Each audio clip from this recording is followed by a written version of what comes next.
চাঁদপুরে পাইকারি বাজারে ক্রেতা কম থাকায় প্রকারভেদে কেজিতে দাম কমেছে ৩০০ থেকে ৫০০ টাকা। বিক্রেতারা বলছেন ক্রেতা কম থাকায় দাম কমাতে বাধ্য হয়েছেন তারা। অপরদিকে চলতি মাসের ১২ তারিখে সাগরের অভিযান শেষ হলেও আড়তে আসছে না পর্যাপ্ত ইলিশ। বিস্তারিত ডেস্ক রিপোর্টে। প্রায় এক মাসের ব্যবধানে দেশের অন্যতম বৃহৎ ইলিশ মোকাম চাঁদপুর বড় স্টেশন মাছঘাটে কমেছে ইলিশের দাম। আকার ভেদে কেজি প্রতি ৩০০ থেকে ৫০০ টাকা পর্যন্ত কমে বিক্রি হচ্ছে রূপালী মাছ।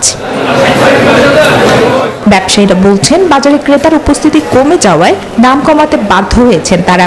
যদিও এখনো সরবরাহ আশানুরূপ বাড়েনি, তবে সাগরের ইলিশ বাজারে আসতে শুরু করলে দাম আরো কমতে পারে বলে আশা ব্যবসায়ীদের।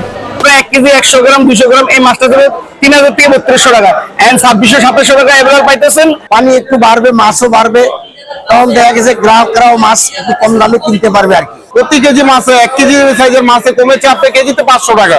তবে ক্রেতারা বলছেন এখনো ইলিশের দাম বেশি। 6টা মাছ 1 কেজি হয়েছে 900 টাকা করে কেজি কেজি। মাছের দর এখনো বেশি, কেউ যেতেছে 3200, কেউ যেতেছে 2800। বাট আমরা যারা খুচরা কিনতে আসছি তারা তো এরকম হলে কিনতে পারবো না। আমদানি বাড়লে দামও কমবে বলে জানান মৎস্য বণিক সমিতির সাধারণ সম্পাদক। দাম কম, আগের তুলনায় কম। আজকে ধরেন 1 কেজির মাছ 2500-2600 টাকা, 800 গ্রামের গুলি 2000-2200 টাকা। এইভাবে সামনের সপ্তাহ থেকে আরো কমবে। বর্তমানে দেশের বিভিন্ন বড় পাইকারি বাজারে 1 কেজি ওজনের ইলিশ মাছ 2600 থেকে 2800 টাকার কাছাকাছি দামেই বিক্রি হচ্ছে। Desk report, news 24।